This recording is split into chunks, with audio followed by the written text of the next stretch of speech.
wa Mungu, uko kule Thika Sarama Estate, ukipita pale Ananas Mall kwenye barabara ya Garissa, stage inaitwa Kwaheri, Mount Zion Prayer and Retreat Center. Ikiwa unataka chumba chako peke yako, watu wawili, watu wanne na hata kikundi, tunakukaribisha.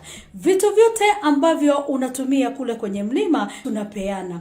Mount Zion Prayer and Retreat Center. Ikiwa ungalipenda nambari ya simu 0797953840. Mount Zion Prayer and Retreat Center. Karibuni. Na kukaribisha kwenye mlima wa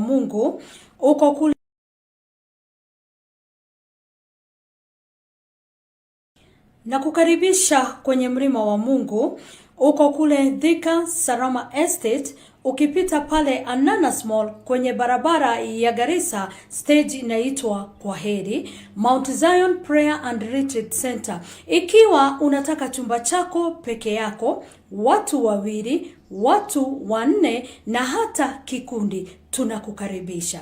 Vitu vyote ambavyo unatumia kule kwenye mlima tunapeana. Mount Zion Prayer and Retreat Center. Ikiwa ungalipenda nambari ya simu 0797953840.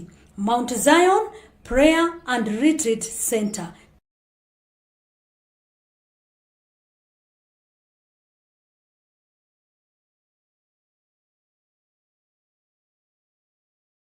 Karibuni sana watazamaji wa Ezra TV na hasa watazamaji wa chumba cha Mawaidha. Leo tumedunda studio na tunazungumzia mada muhimu sana. Tunazungumzia kuhusu fatherhood.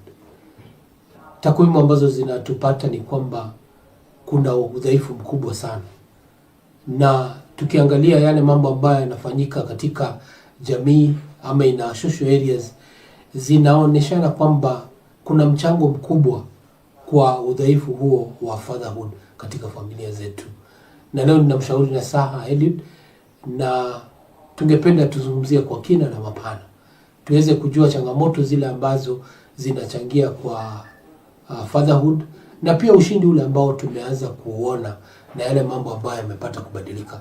Kwa hivyo tunapenda kuwakaribisheni katika show hii yetu leo, ikiwa leo ni Ijumaa ya mwisho wa mwezi huu wa Mei, ndio tunaingia mwezi wa June, baridi, lakini hapa kwa studio joto imetuzidi, sababu show leo ni moto kabisa. Kwa hivyo karibuni sana.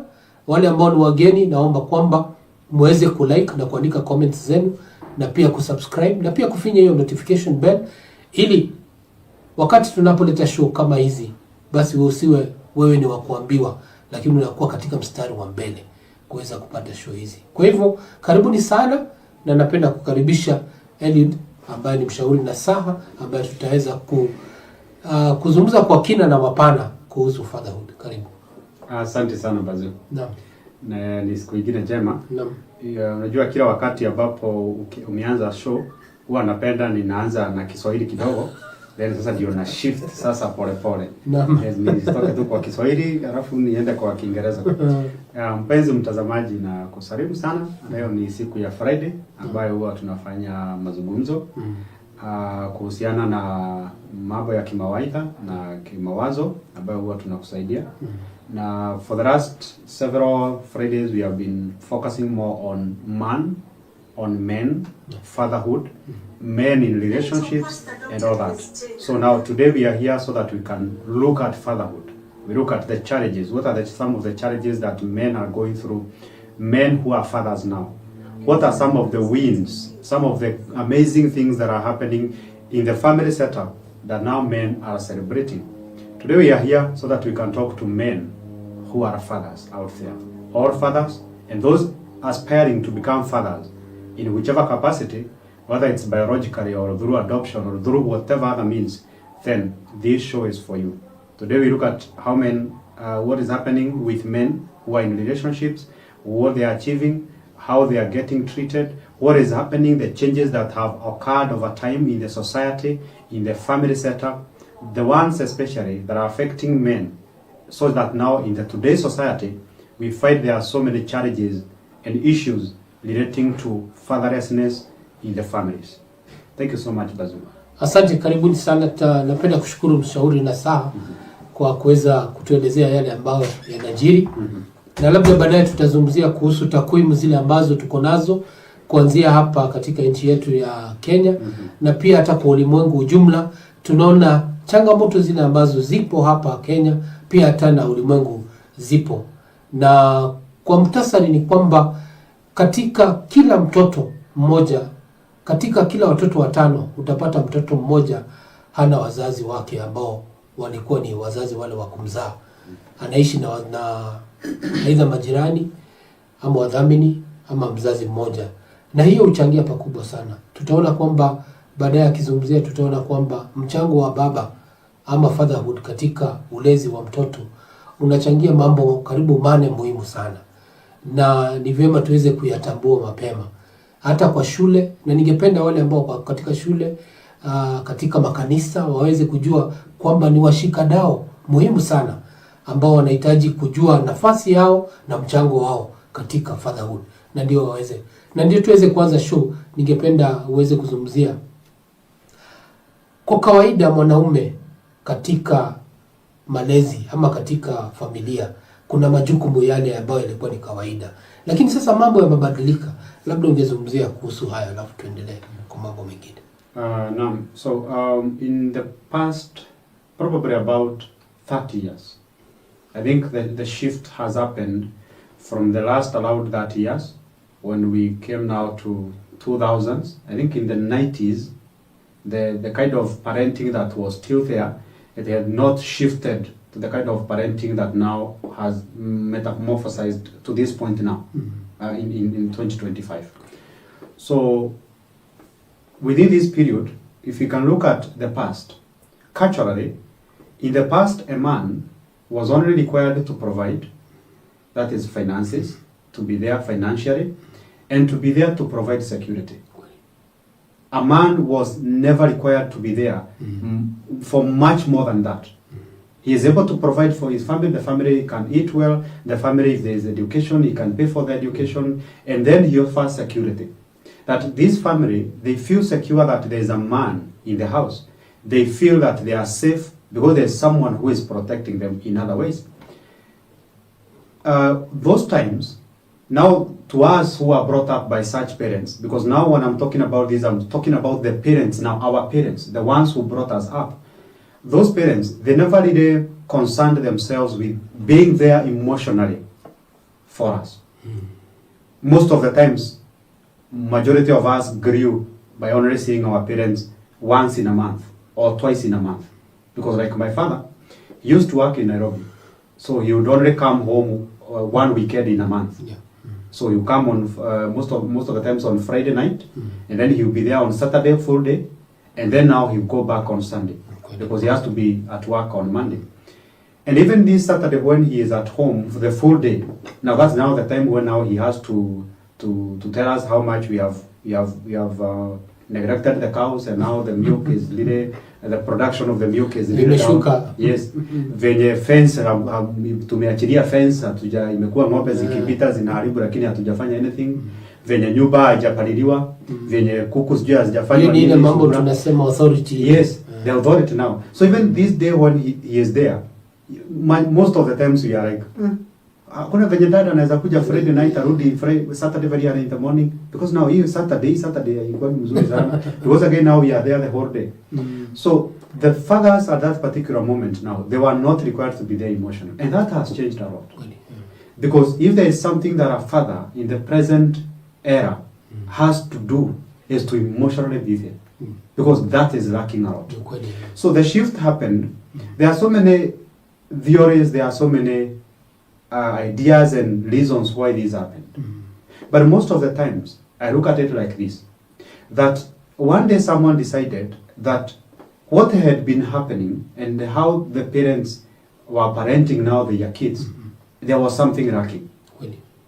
And now when that person, whoever it is now, decided that there was something lacking, then that person started now preaching the gospel of this parenting is not, this type of parenting is not okay.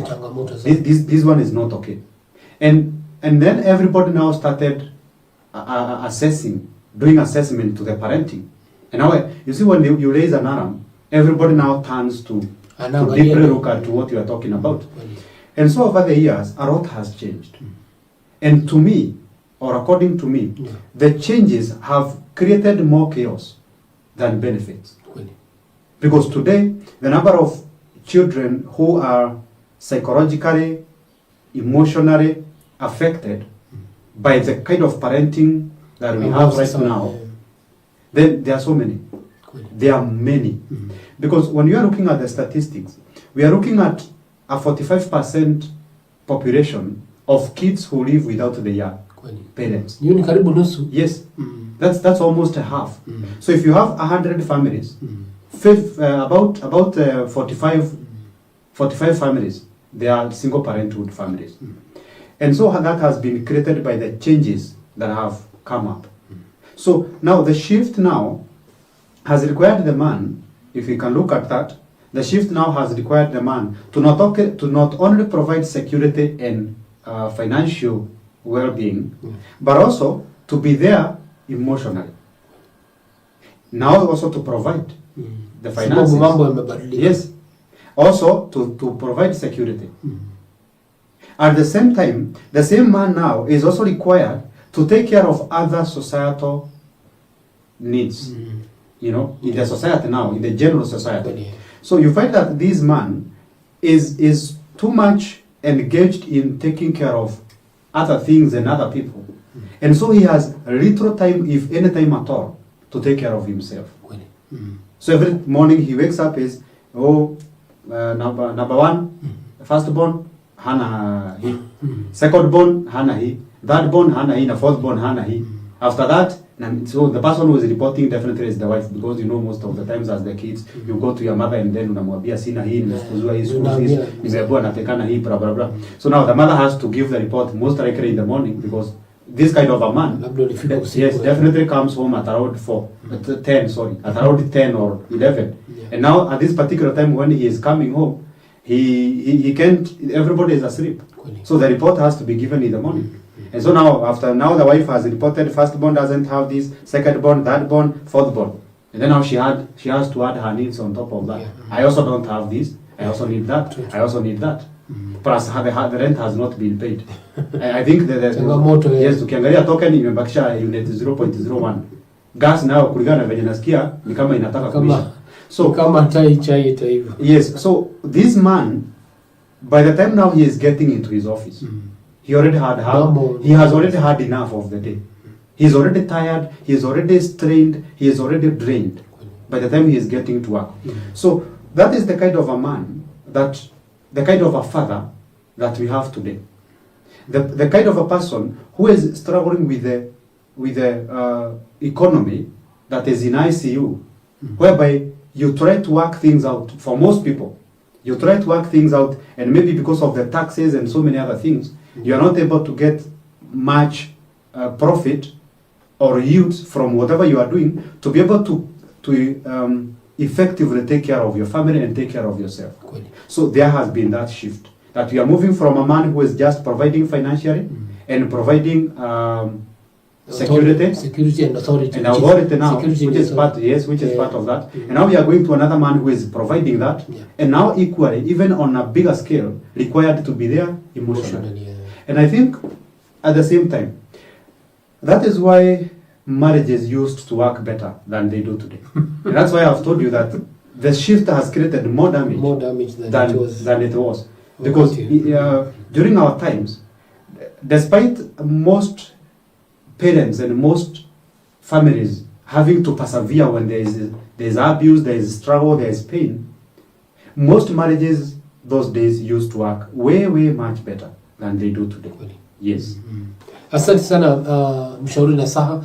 Ameweza kutuambia kwamba mwanaume majukumu yake ya ile awali ilikuwa ni kwamba lazima awe ni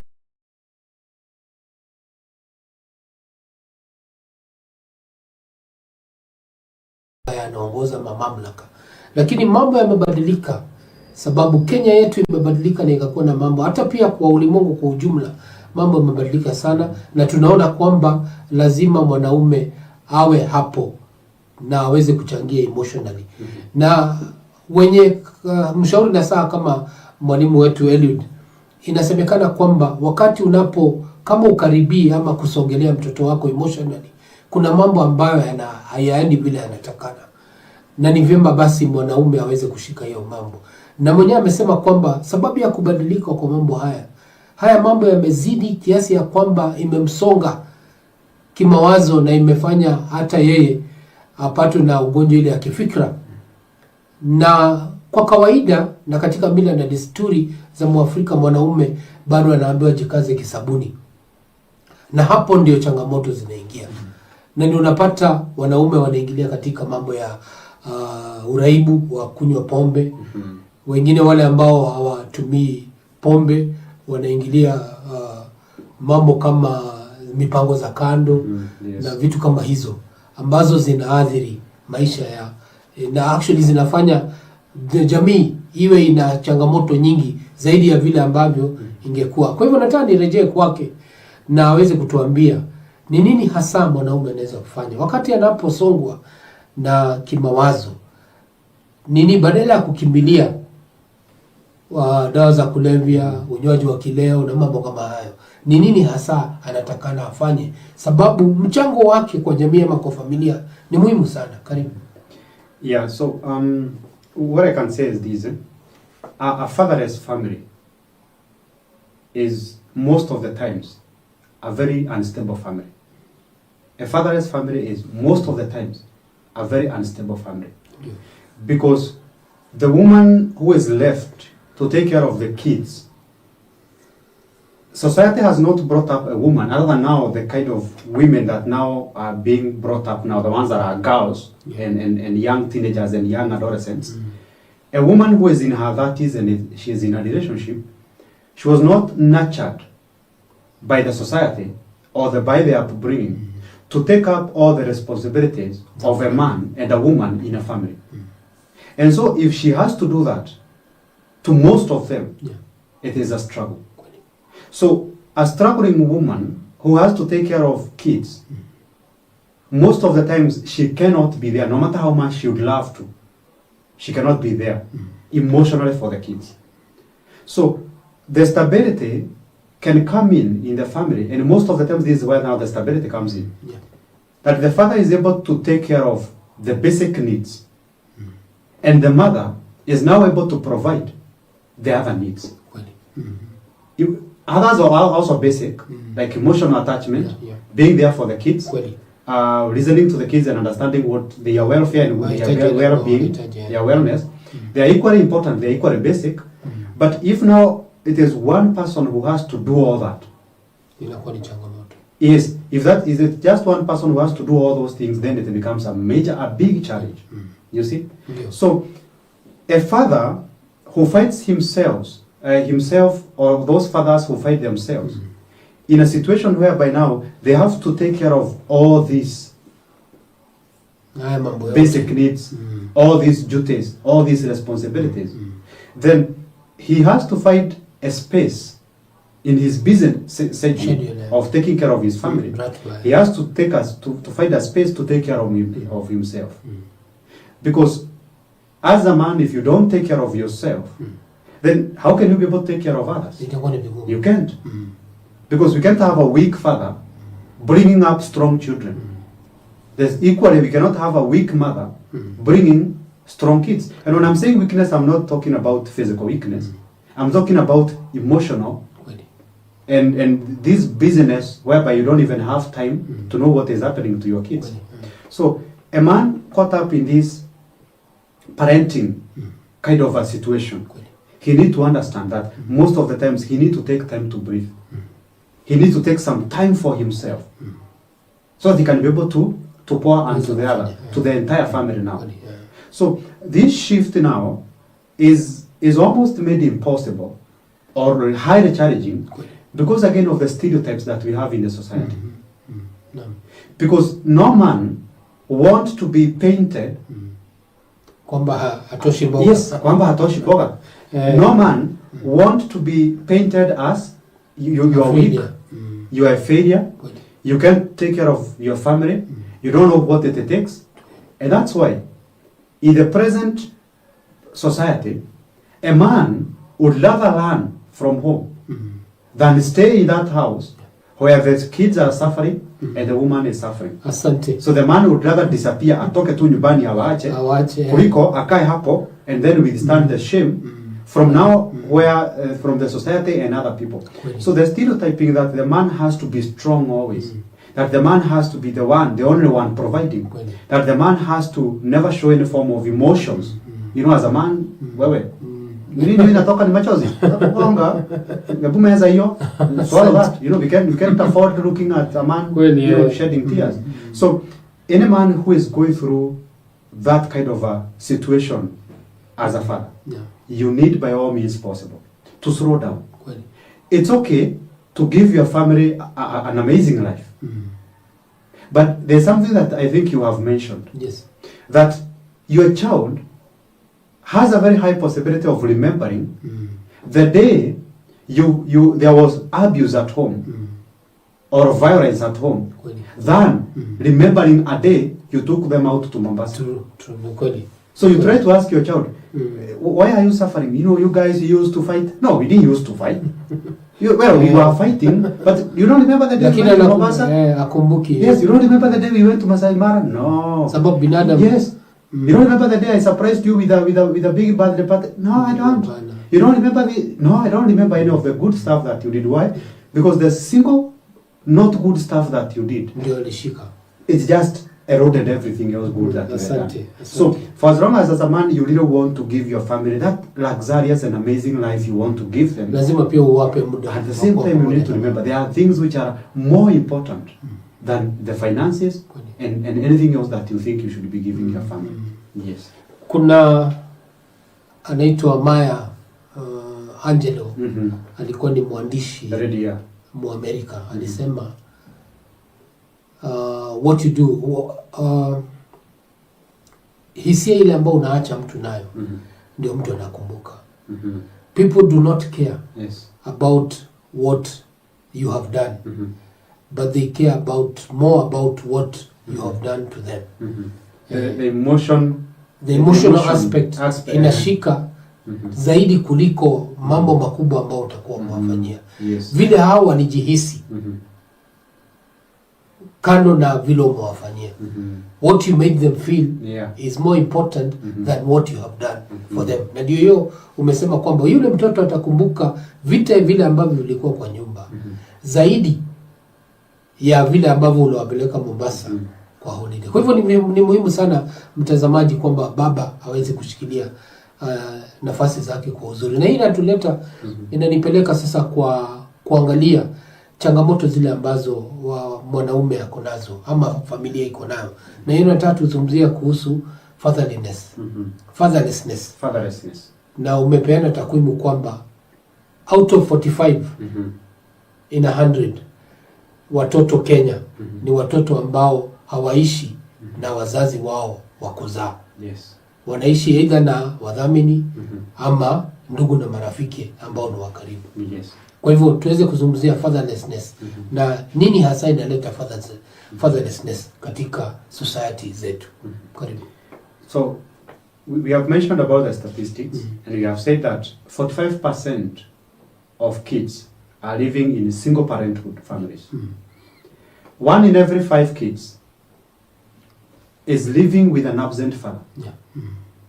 It's rare to find they are there, but it's rare to find. Lakini kama vile wewe mwenyewe ulisema kwamba babako alikuwa anakuja tu na ni weekend ya mwezi moja ya mara moja kwa mwezi. Mara moja kwa mwezi. Na haji hata kwamba anakuja mnafurahiana. Hapana. Anakuja tu kufoka huko na mambo kama haya. So to try and see what has been done and what has not been done. So within this period that as a man now you are recognizing that the family environment, that now it is no longer safe for you. That is one of the major cause of exit for men. That the major reason why most kids are living without fathers is because, number one, men, in most cases, men are feeling like their contribution to the family number one, it is not recognized. Because there's nothing that a man hates more than when he goes out of his way to provide for his family. He does everything possible, almost giving up his life for a family, and then the family itself does not appreciate or acknowledge what he is doing. That no matter what he does, there will always be, we still need more. There's nobody first of all saying, okay, now we really appreciate, so far we really appreciate that you have been able to provide this. We are grateful for this. However, now if there is any way that we could have more, we would really appreciate. So when you tell a man that, he get that sense of appreciation, that at least you appreciate what I'm doing. At least there's appreciation of what I'm giving. Because here's the danger of most men. A man will give a woman the financial stability. A man will give a woman the emotional presence. A man will give a woman the security that she needs. A man will give a woman almost everything, the validations. Everything that she wants, she'll get from the man. Good in bed, dangerous, not even good, dangerous in bed. A woman will always get that. But then you look at the other end and you ask yourself, this man who is giving all this, what is he getting? Because most men are walking out of relationships because they are giving themselves so much, and they are receiving nothing to themselves. Because if I just sacrifice my life and everything that I'm doing, and most of the times I have heard this statement being put across by most women, that I have sacrificed my life for you to take care of the kids. You know, I've sacrificed my goals for you to stay in the house, to take care of your kids, to take care of your family, to take care of your this. So most of the times you find it as women complaining that they have sacrificed their goals and their life for the family and for the kids. And when they are saying that, they are not going to say that I have sacrificed for our kids. Most of the times it is I have sacrificed for your kids. Now they are not mine now. They are yours. They are not ours, they are yours. I have sacrificed for your kids, I have sacrificed for you, I have sacrificed for your family. And then the woman never pauses to ask herself, could it be that even what this guy is doing, he is equally sacrificing himself for the children, and for the family? Because most men don't do what they do because they love what they do. No. They do what they do because they must do that to take care of the family. And so as a woman, when now you come in and then you want to tell this man how much you have sacrificed, and you've never taken even a single moment, even a single sentence or a statement or even a phrase to appreciate what this man is doing, then the moment he realizes that what he is doing is not being appreciated or even seen, he will equally decide to disappear from the scene. True. He will disappear completely. Because if my actions and my efforts are not being acknowledged, then that means that I am not being acknowledged. So I would rather go somewhere where I feel acknowledged, that even my little tiniest efforts are acknowledged, than stay somewhere where I feel like there's nothing that I'm doing. So now that is the one of the major exit point for most men. That I'm giving, but I'm not receiving. So when we are looking at fatherlessness and its effect in the families, is that a family which doesn't have a father, in most cases, it lacks authority. Because you realize this pattern in most homes, in most families. A child does something, and what does the mother says? Baba yenu atakuja. Ngojea baba yenu afike. Nitamwambia chenye ulifanya. And when a child is threatened like that, okay, it's a threat of a kind or a blackmail. And when a child is told that, ngojea babako akuje, the child most likely will do whatever anaambiwa afanye. Because anajua babangu akifika kinaumana. So I would rather do it. So and it takes time usually for a woman to be able to adjust to giving the authority in the capacity of a man. The kind of an authority that a man ought to give or would give. Na labda tu nichangia hapo ni kwamba vile umesema kwamba wanawake ama pali fatherlessness is not there. Kuna kuwa na ule udhaifu kwamba mama lazima aambie mtoto kwamba ngojea babako aje. Lakini nadhani sababu ya mambo kubadilika, baba na mama wanafaa waketi katika kikao. Na katika kikao hicho waweze kuelewana kwamba baba anaweza patia hiyo authority mama, kiasi ya kwamba mtoto anajua kwamba pia mama ana uwezo wa kumwadhibu kadiri ya vile baba anaweza kumwadhibu. Ni vyema waweze kukaa kwa kikao na kujadiliana mambo kama haya. Yes, because the moment the kids know that only dad can instill discipline in this house, when the dad is absent, they will not respect the mother. Kweli. They will not. Na hiyo ndio changamoto sasa. Yes, and that's where the major challenge starts. So, you know, as a man and a woman, as a man and a wife now in that kind of a setup, now you need to sit down and now you need to, you know, talk and say, you know, these kids need to know that you are not a scarecrow here. You see, to just scare them until I come home. No, you need to understand, as my wife, as their mother, you also have authority in this house. You don't have to tell them that kojeni baba yenu afike. Kwa nini nakuja kuwachapa na nini na slippers? Sio hii slippers hapa chini. Just do it. Yes, just do it. So you don't have to tell the kids to wait until I come so that I can discipline them, also that they can do something. They also need to understand that you have equal authority in this house. That balance of power creates balance equally. It creates balance in all aspects of the family. So a fatherless family faces that challenge, that it lacks the right authority. The emotional attachment that a father is supposed to have with the kids, because it's equally important. It's important. That as a father, you bond with your kids so that they can grow with the right example. Because the reason why, Bazoo, you see most, especially young people, I heard the Gen Z say that one of the greatest things they fear is marriage. Yes. So the reason why majority of them are struggling with marriage and making the marriage work is because they never grew up with an example of a working marriage.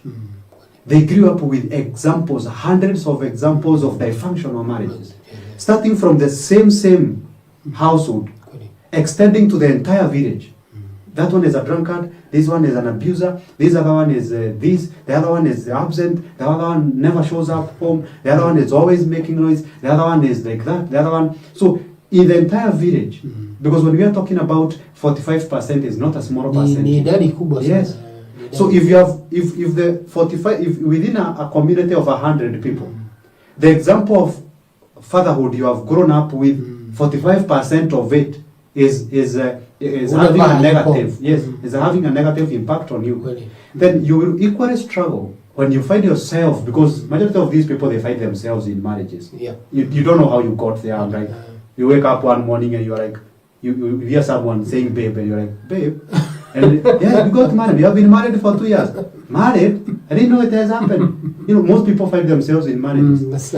So you wake up one morning and you find yourself, oh, I'm married. I've been married for this, that time, and now you struggle to work this marriage work because you don't have any example to reference this marriage to. You don't have a reference that I would say that, you know, this is how I used to see my father make the marriage work. This is how I used to see my mother neutralize arguments and quarrels. This is how I used to see my father handle anger and handle crisis. And so I'm going to handle it because every time my dad handled it like this, there was peace. So these kids have not grown up with that example. So now that creates a gap. That a father who is not present, then the kids don't grow up with the right example. Because now it affects them in the future. It doesn't affect them today. Yes, the shallow things that we would say it affects people is, number one, even academic achievements. Because a fatherless family and a mother is the one who is to take care of the bills, then the mother does not have time to attend to the kids. How are you doing homework? Kama mnaenda shule ama unaendelea aje? No, she doesn't have that much time. So academics are going to be affected. These kids in a fatherless family, they will not be able to socially interact well with others. Why? Because every time they try to interact with a child who has a mother and a father in the home, the boy now is reminded, or the girl is reminded by the kids who have the father and the mother.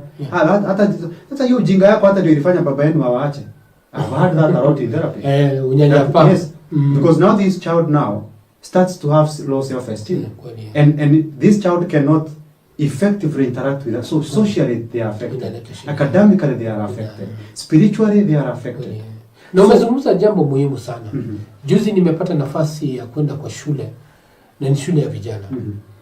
Na umezungumza jambo ambalo nadhania inaweza kuwa ndio inachangia. Sababu kwa hiyo shule mzima vijana wote matokeo yao yote ilikuwa imeshuka. Hata wale ambao wanatakana wapate alama ya A walikuwa wamepata B. Wale walipata B, C, wale ambao ni wa D wanapata E. Na vile umesema kwamba absent fathers. Na wakati nilipoangalia niliona wale wengi ambao walikuja ni wakina mama, wanaume hawako. Na ni shule ya vijana. Kwa hivyo hii mambo unazungumzia kwamba absent fathers inachangia pakubwa sana even in academic performance. Kwa hivyo mashule ambazo ni za vijana, walimu pamoja na wazazi wanafaa kuangalia. Wanaume wanafaa kuwa wanashurutishwa waje, sababu wanachangia pakubwa sana kwa alama zile ambazo watoto wao wanapata. And that's true. That's perfectly what is happening in the society. That these kids are struggling because they don't know what it is to have a father around. And when they need a father, whether for emotional support, for advice, for moral support, or for even academic support, the father is not there. So, to be a father in this kind of an era, it requires you to be very intentional. You become an intentional father. That amidst all the things that you are doing, amidst the struggles, amidst the economies and all that, you're still finding time to spend with these kids. So that your absence may not create a gap and a void in these kids. Whereby now, your son doesn't have the right example of a father. So when he have kids, he has no idea what it is to be a father. And he doesn't even have an idea what it is to be a mother, to be a husband. Because nobody has ever sat him down to tell him how he can be able to do that and maneuver with the crisis of fatherhood and fatherhood and husbandhood. That's the thing. So the man is going to struggle a lot. And the man, if the man has to grow with the example, and the only person in the house is the mother, so the boy is going to become more feminine most of the times. There's nothing wrong with a man becoming feminine, because what I actually have a challenge with is how now the society has shed off all femininity in men. Because I always tell people that all that is beautiful is feminine. Yeah, true. You shed off the femininity in a man, you make him an animal. He becomes an ugly human being. True. Emotionless. Because emotions are now comes from the feminine part of. Because as a man, you have both feminine and masculine energies. The woman again, only that now as a man, the masculine is more dormant. Yes, it's dormant. But if you shed off all your femininity as a man, again you become a horrible human being. So the society now has decided to shed off the femininity in men by telling them that they have to be strong, they should not ask for help, they should not show their emotions, they should not show any affections, they should not do all those things. And now that is creating men who are robots. A man who just wakes up in the morning, goes to work, comes back home. Wakes up in the morning, goes to work, comes back home. Waits for the weekend so that he can enjoy his life just a little bit. So we are bringing up robots in flesh and blood. Not metallic ones, not computerized one, but flesh and blood, but psychologically now, they have been programmed to operate just like robots, doing what they are told, not even living at all. They are surviving. They are just in the survival mode. And let me tell you something. There's nothing as dangerous as a man on survival mode. There's nothing he cannot do.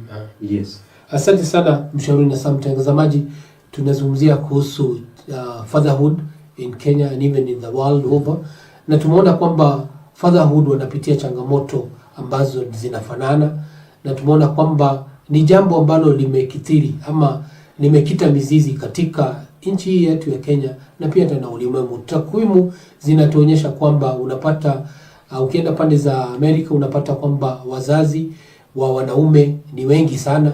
Pia huko unapata idadi hiyo inabadilika, unapata wanaume ndio wazazi ambao wanaongoza familia zao, na pia unapata, lakini zinafanana mambo kama kupata wanaume hawapo.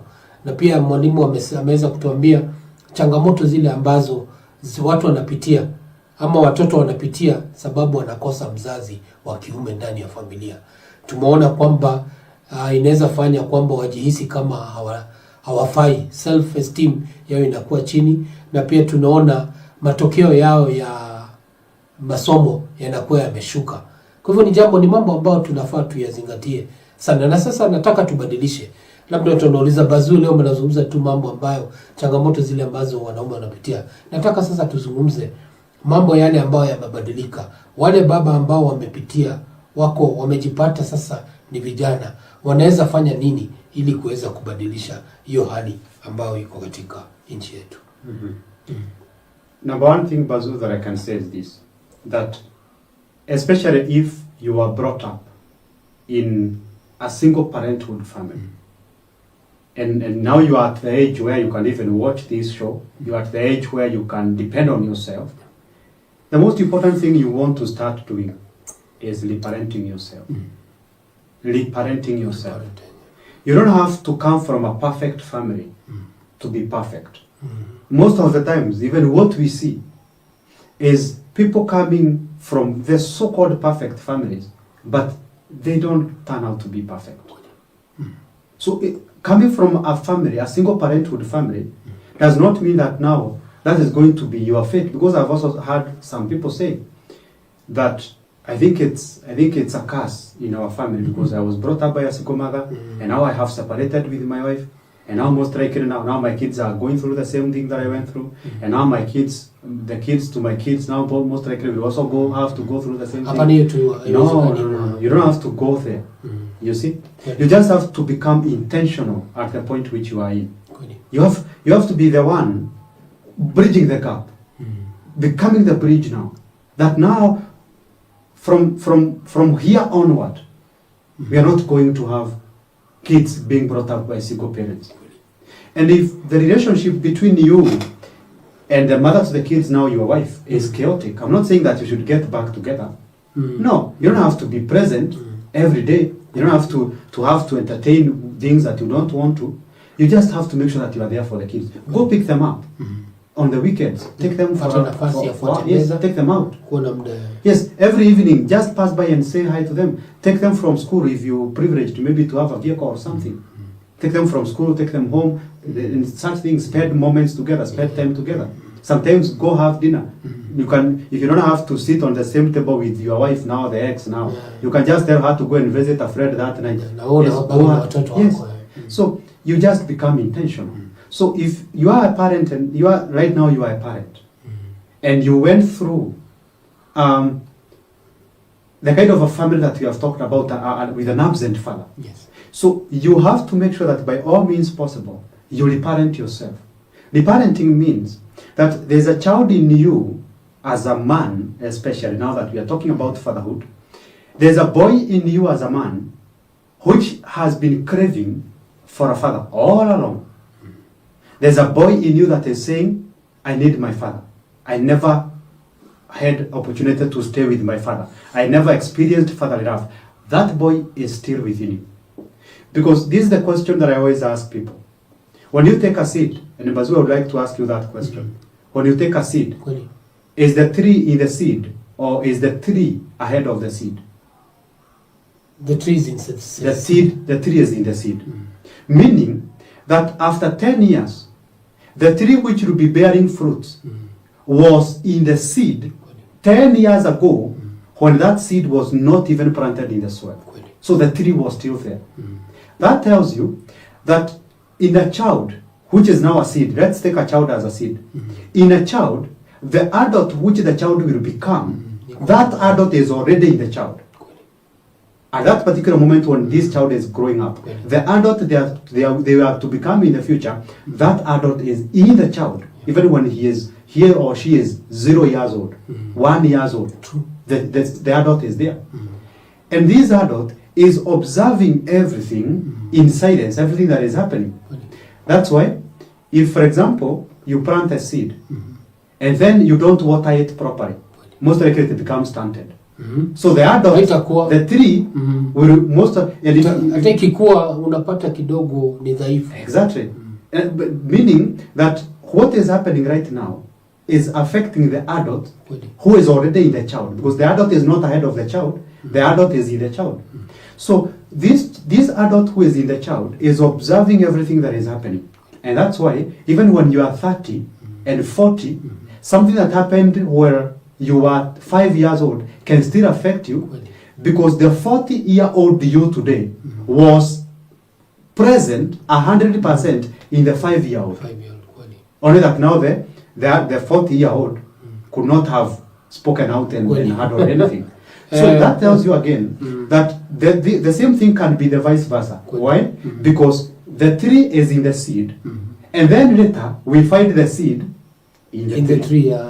You see, the cycle now inajirudia. Yes, inajirudia. So first of all, we have the tree in the seed, and then with the time we have now the seed coming from the tree. The same case that I'm saying, that the man, in every man there's a boy. The seed now. In every grown-up man there's a boy. And if this boy never received the right attention, if this boy never received the love he needed, the affection, the emotional attachment, this boy is still craving for that. Even when you are 50, even when you are 60, even when you are 80, that boy is still demanding that. True. And so because the boy does not have an opportunity to get the love from the right biological father, you as the adult now, you become the parent to the boy inside of you. And now you have about tulizungumzia kwa show yetu. Yes, that is now reparenting. That now you are reparenting, you are parenting yourself. The adult you now is becoming the father, is providing the father figure to the boy. This is where you talk to the boy. You give the boy whatever the boy is asking for. The boy is seeking attention. You don't get attention from other people. You don't get attention out there. You find the way through which you can give attention to the boy yourself. You're not going demanding to your wife, I need attention. Demanding to your colleagues, I need attention. No. You are the one giving attention to the boy. By doing some of the things that you wish would have been done to you, ukiwa mdogo, do them today. If sometimes you sit down and you are like, I never had a father kwa kwenda kuendesha bike na yeye, become the father. One day, just say to yourself now, the boy, are you there? Yes, I'm here. Good. Now, remember we never had an opportunity to ride a bicycle? Good. Now here we are. Even if it is the foolish things here, kuna kitu tulikuwa tunachapa, tulikuwa tunaita birigori. Bira, good, that one. So even if you unataka kupeleka hiyo ama ile tulikuwa tunaita gurutoki, ile unakata kibuyu nusu, alafu unafugiria kaba, alafu unaweka mawe hapo, alafu unakipia umeivuruta. If that's what you want to do, one of these days during the weekends, even if you are 40, hiyo ni muhimu. Ndio jificha pahali kwa kichaka. Fanya hizo vitu kwa zote. Give the boy what the boy is asking. Asante. So that now you can reparent yourself. So number one thing that I've said is most important is that the boy is still in the man, and for as long as the boy is still seeking attention, the man will never have peace. The man will never grow. So you need first of all to pay attention to the boy, give the boy what the boy is asking for, so that now you can be able to nurture the man that you have become. Number two, when we are talking about a man who has found himself in this kind of a scenario, and what he can be able to do now, as a man, you also need to seek help. I never stop saying that. If you can't do it for yourself, kutafuta usaidizi si dhaifu. If you can't do it for yourself, by yourself, I mean by yourself, or even for yourself, we are here, we can help you maneuver all these things, you know, so you need to seek help. So number three is that you need to take great care of yourself. Have time for you. For as long as a man, you are busy having time for others, you need to equally have time for yourself. And I always tell men that sometimes, and frankly I always say this, sometimes I don't even want to know whether my wife is watching or not. I always tell men, kama unaani mshahara ya 30,000, wacha kwenda kuambia familia napewa 30,000. Sometimes nawaambia nikielele. Leo waambia unapewa 25. Tell them unajibakishia 5. Yes, mshahara ni 25. So nyinyi mkipanga budget mnapangia 25. Hii ingine ni yangu, nikipita na hapa nikiona maembe na chukua bakula. Of which has ndio nisikifika nyumbani niambiwe kwa sasa unaona unaenda kukula maembe na hiyo pesa ilikuwa independent unabakisha part yako. So ukijua by the end of the month napataka hii, kwanza toa yako wewe kama mwanaume. Again hii yenye unatoa to do self care isikuwe again it's self care ya kujaribu. Usikuwe self care unaenda unakanyanga kireti mzima. Hapana. Na unaita self care, that's self destruction and sabotage, you know. So you need to embrace self care, love yourself, show up for yourself. Asante. Because if you don't show up for yourself as a man, nobody is going to be there to show up. Asante. Asante mshauri nasaha kwa mambo haya ambao umetuletea, na nadhania watazamaji wameweza kuelewa mawili matatu ambayo itaweza kuona kwamba wanamudu hali yao ya kuwa wanaume katika jamii zao, na kuona kwamba majukumu yao wanaishughulikia vile ambavyo inahitajika. Na labda tu kuongezea ni kwamba kuna njia ambazo si gumu ama ni rahisi. Kwa mfano, kama ni kijana ambaye yuko shule, wewe badala ya kutuma mke wako, fanya bidii uende uongee naye, uende ukae naye muongee, na hiyo itachangia pakubwa sana. Tuelewe kwamba a child will remember the time you spent with him more than the money that you're giving him kwenda kutumia. Kwa hivyo wewe mzazi uelewe kwamba muda wako na mtoto wako ni muhimu sana for you to be a father who's responsible. Na ndio tuweze kubadilisha hii mambo ambao idadi imekuwa ni kubwa na kunakuwa na hiyo changamoto. Sasa nataka nirejee kwa mshauri na sana. Sasa nataka azungumzie kuhusu institutions.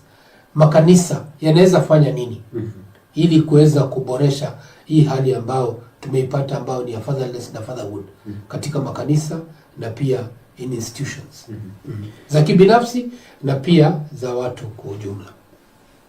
In the present society we have a variety of institutions that have come up to assist not just men but everyone in general.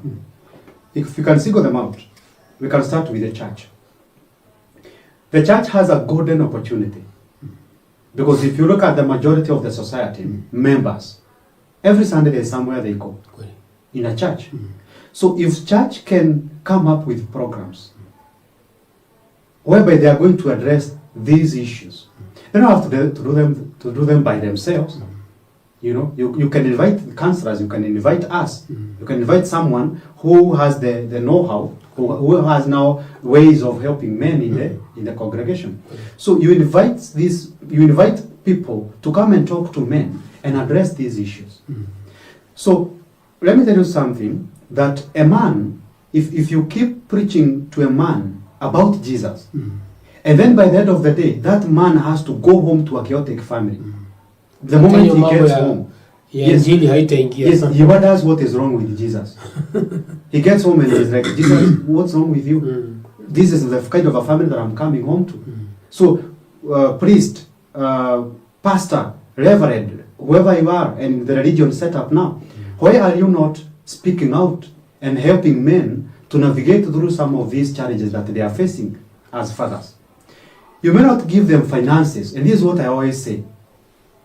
As a religious leader in a religious setup, you may not help these men and these fathers who have families with finances, but one thing that you can do is actually stop taking away everything they have. Stop trying to come up with programs and strategies to take away from them everything that they have. You don't have to give them the money, but at least don't take everything that they have. Try to give them space and leave some resources to them so that they can be able to take care of a family. Because someone told me the other day that when a religious leader is in need of some financial needs, you do a harambe. Everybody has to come and contribute. But when the Christian now, the member of the church, need some financial need, unaopewa. You know, so you kuna kashida hapo. Pastor akihitaji gari tunachanga. Mimi nikihitaji gari naombewa. So there's a discordance there. So what I'm saying is this, that religious institutions should be more concerned about the well-being of a man. Because when you say, for example, in church, that every man must contribute 10,000. By saying that now, every man in that congregation will feel the need and the pressure to give the money. No, you have not pressured them, but maybe after that you have said that God loves cheerful givers. You have said that every man need to give 10,000 for the project that we have. And remember that God loves a cheerful giver. God loves the people who give. What about that man who is really struggling? In his mind, if he really believes the person saying that, he is going to say to himself, well, tabiri ningangana nitoe hiyo because sasa Mungu atakosa kunipenda. You know? And so this man, you don't even know what this man behind the scene chenye huwa anafanya. Maybe hata huwa anashona viatu. I have seen my own father, sorry to say, but I've seen my father borrow money. Anaenda nakopa pesa juu kuna mchango kanisani. Anaenda anachukua pesa pahali, anaambia mtu, please niko na mchango kanisani na tuliambiwa kila mwanaume Sunday lazima atasimama na 5,000 na sina pesa. Please unaweza nikopeshea 5,000, then after nimepata yangu ya maziwa nitakurejeshea. And so I'm sitting there and I'm asking myself, no, it's not supposed to be like that. God does not love a cheerful giver who goes and borrows money and now he has to no, that's not what we are talking about. You're supposed to give what you have. So religious institutions can do an amazing thing to men by making sure, first of all, that they are not draining them financially in the church projects and other activities. At the same time, equally the church can also make sure that they are not draining men off all the time, so that they can have also time to spend with their families. I'm looking at a man who is working an 8 to 5 job. He wakes up in the morning, goes to work. But before that, he has to go for mass, because I was a Catholic. Used to be a Catholic. So this man who is a Catholic, he has to go for the mass at around 6:30 in the morning. So mwanaume lazima amke kitu saa 10 hapo 5 based on the distance ya kwenda kanisa. Aende mass 6:30. Akitoka mass maybe itaisha around 7 something. Now he has to go to work. Akitoka kazini jioni, labda unapata kuna mkutano sijui ya nini, kuna chama hii ya kanisa, kuna hiki kikundi inapatana ni chairperson, kuna choir, kuna nini. So atatoka kanisani jioni. By the time anafika nyumbani, mwanaume amechoka. So something amazing also the church can do is to make sure that they are not taking away all the time the man has. Leaving him with no time to take care of his family. That's amazing. So apart from inviting people to come and talk to men and have such programs where men are empowered, the church can also play a vital role because this now the church can do that perfectly, 100%. They can be able to do this. Let us not take everything men have. Let us make sure that they are aware, they are safe. Tumewachia kidogo. Equally with the time, let us not engage them every day. There is this, there is that, there is that. Let's also give them a time so that they can spend with their family. That's something that amazing church can do. The other thing is that we have NGOs. Some of the NGOs have resources where they can be able to bring to societies together, bring men in groups and talk to them. They can also be able to do that. Let them do that. For as long as we are empowering a woman, if we don't empower a man equally, we are creating a discordance in the society. We are creating an imbalance. Because if you empower a woman and you don't empower a man, you have created an imbalance. It would even be better if you empowered the woman and then educated the woman how to live with a man who is not empowered. Again, you would somehow strike the balance. But organizations can come up and do that. We have institutions of learning. We have learning institutions, schools. If we can be able to nurture the boys, we don't have to nurture men. You just need to nurture the boy. Because it is the boy in the man who is bringing stress to the man. So if you can be able now to nurture the man, bring up the boy in such a way that now when he grows up, he will be able to take care of all responsibilities and handle the manhood responsibility and the fatherhood responsibilities, the struggles are gone. So the government again comes in. The government comes in. So the government again, they also need to now also lessen the burden on the man, on men. You know, just try to make sure that you are not again taking everything.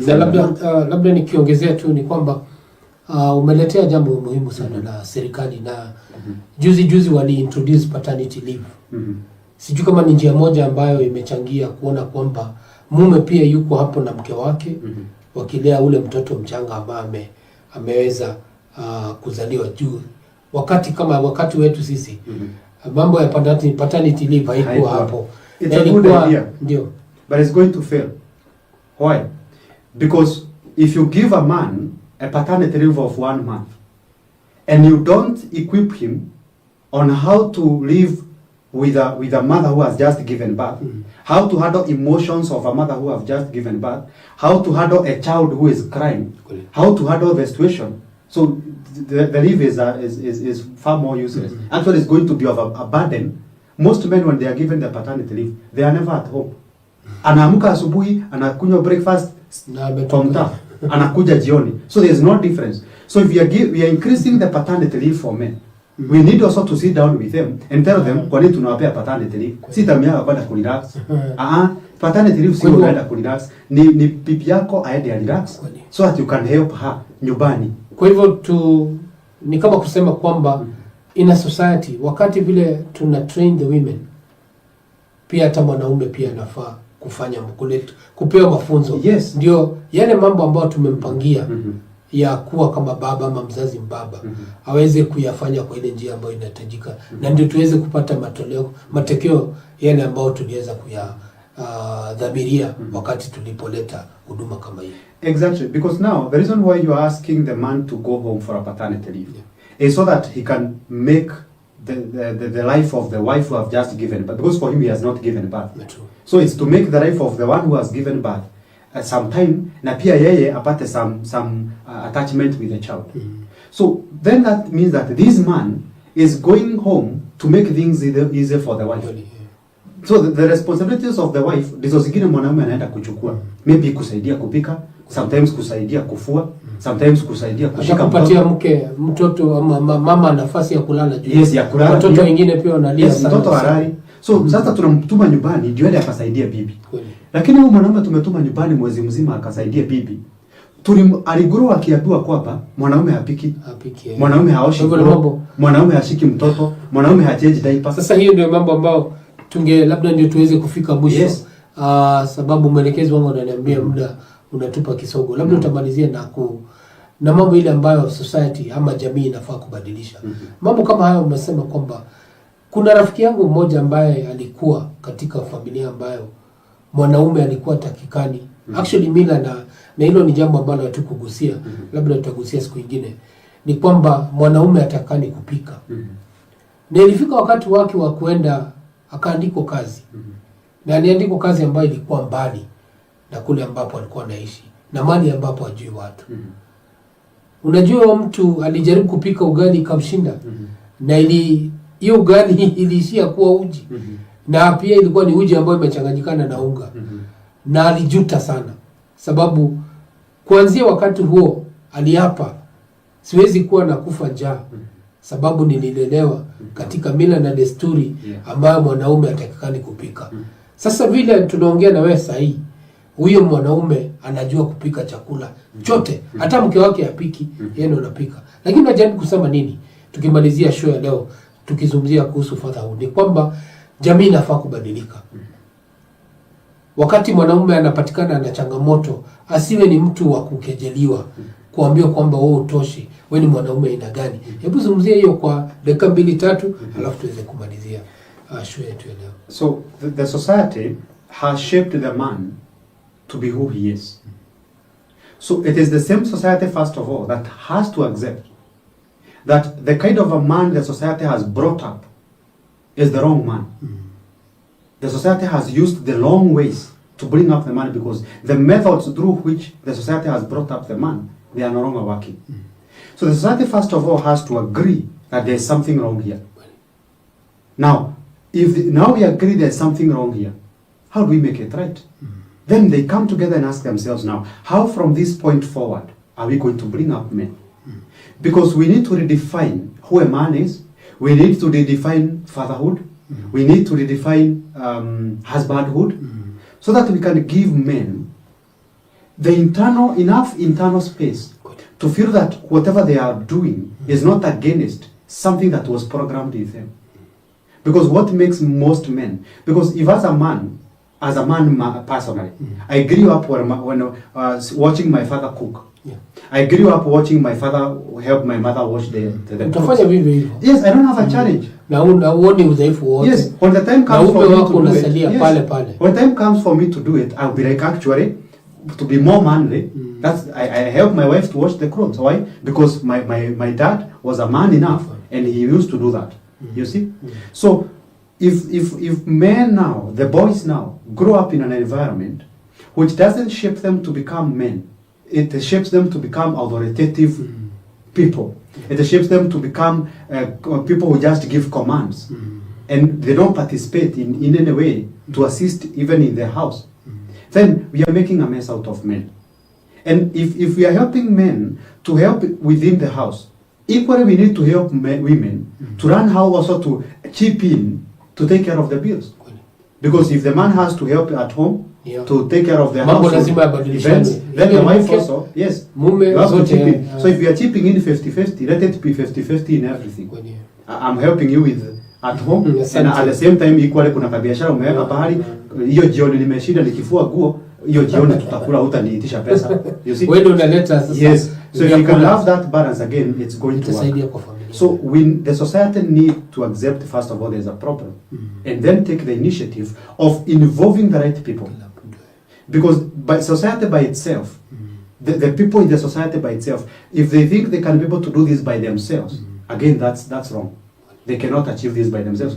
They need to bring people now, like us, who are able now to help in shaping and reshaping, help in learning and relearning some of the programmings and laws and notions and the norms that are in the society. So if the society can join hands and redefine the parenting, redefine manhood, redefine fatherhood, then we can have a safe space for men where they are going to feel heard, where they are going to feel they belong, and a place where men are going to feel, I'm not doing this because there's a voice of society within me demanding that I should do this. I'm doing this because I love doing it. Yes. Asante sana mshauri na saha. Napenda kuwashukuru sana watazamaji wetu kwa kuweza kumakinika na kufuatilia yale ambayo tumeyazungumzia. Tumezungumzia jambo ambalo wanaume kwa kawaida wana udhaifu, na pia jamii wa kidogo haiangalii hilo jambo kwa ile njia ambayo inahitajika. Na nashukuru kwamba katika kipindi cha Chumba cha Mawaidha tunaleta show zile ambazo zinazungumzia yale mambo ambayo kwa kawaida watu hawataki kuyazungumzia, lakini tunaileta hapa paruanja ili tuweze kusaidia wale ambao wako katika jamii zetu, na pia hata yule mtu ambaye ni binafsi. Ningependa tumalizie na kuongea na mshauri na saha aweze kuzungumzia ule mwanaume. Labda mtu anasema hapo, Bazuu, ndio mmezungumza vizuri, na mimi niko katika hiyo hali, nitafanya nini? Zungumzia huyo mwanaume, na unaweza tuongea na hiyo kamera number 1 na uweze kumwambia wewe bado unafaa na bado una nafasi kubwa. Kama mambo yamebadilika, basi kuanzia leo fungua ukurasa mpya na uweze kutembea. Asante. Karibu. So for all men out there who are fathers today, one thing that I can tell you is that there's nothing like perfect. If you're looking for a perfect father, that guy doesn't exist, and definitely that guy is not going to be you. So you have to accept that sometimes you do things the right way, sometimes you do them the wrong way, and that's okay. Why? Because you never attended a school where you are taught how to parent, how to be a father. And even if you are a psychologist like me, and you may think that I know it all because I was taught how to be a father, or I was taught behaviors of a child, you are taught the behaviors of a child, but not that specific child that you have. You may go for a training or a session like this one that we just had, and then you may think, now I have been told how to be a father. No, you have not taught you how. You have just looked at the basics. And so now you have to go on the ground and be a unique father to that unique child that you have. Because not everything we say can apply to every man, can apply to every father. So it requires you now to open up your mind and ask yourself, can I be present enough to see the kind of an environment that I'm in, so that I can be able to learn from it and respond to the needs of the environment that I'm in. So as a man, no matter what you do, there's no marking scheme. So just know that your way is the right way. All you need to do is to adjust things here and there to make sure that you are not hurting the family, and at the same time, you are not hurting yourself. You need to take time to spend on yourself. Be there for you. Because as a man, you are busy taking care of your family, taking care of a million things. And you are leaving the most important person to be taken care of, and that's you, and there is no one taking care of you. So you need to prioritize on taking care of yourself so that you can be able to take care of others. So if you're in a situation where you are in a crisis of fatherhood, there's a lot we could say, there's much we could say, but one thing that I can do for sure, that I can guarantee is going to offer you the individualized help, is probably give you my contact, so that if you are in a crisis as a father, you can contact me, reach out, and then we can have a conversation, a hearing conversation, and strategize on what you are going through and how we can be able to maneuver through your individualized crisis. And here's my contact, 0713-550-493. 0713-550-493. You can WhatsApp me, you can call me, you can text me. And equally, if you like me to add you to our brotherhood group, because we have a brotherhood group that we formed just recently and we are still picking up, and we are looking forward to having conversation, even deeper conversations with men. You can text me on WhatsApp and tell me, hi Eliud, kindly add me to the group, and I'll do exactly that, because we want all men to come together so that we as men, we can be there for each other. Asante mshauri nasaha. Napenda kuwashukuru sana kwa vile ambavyo mmetenga muda wa kuweza kuwa pamoja nasi. Tumezungumzia hii jambo lisali moja, na wengi wametumaini kwamba jinsi ambavyo uliweza kuanza show hii si vile ambavyo umeweza kutoka. Umeweza kupata mawili matatu, na wewe kama mume ama kama wewe ni mke, umejua kuna nafasi muhimu ya kuweza kuleta a father figure in your family ambayo itaweza kuleta mabadiliko. Na makanisa na taasisi zote zinachangia mahali pakubwa sana. Hatukuweza kuzungumzia vile mambo yanafanywa pande za Singapore, lakini wamefungua fatherhood clubs ambazo wanaume wanaingia pale, wanafunzwa vile ambavyo wanahitaji kumudu familia na watoto wao. Labda kwa show nyingine tutaweza kuleta hizo njia ambazo wanaume wanajihusisha ili waweze kuboresha uhusiano wao na wake zao na pia na watoto. Na ndio changamoto ambao imekita mizizi katika jamii zetu. Tuweze kuona jinsi ambavyo tutaweza kuidhibiti. Huyu si mwingine ila ni Bazuu the wise man, ule ambaye mnampenda na sisi pia tunawapenda sana. Hadi Ijumaa nyingine namalizia na kusema kwamba wewe mzazi wa baba wa mwanaume una mchango mkubwa sana kwa familia yako. Usije ukazembea. What I need to tell you that you need to be deliberate and intentional in fatherhood. Hadi wakati mwingine, Mungu awabariki.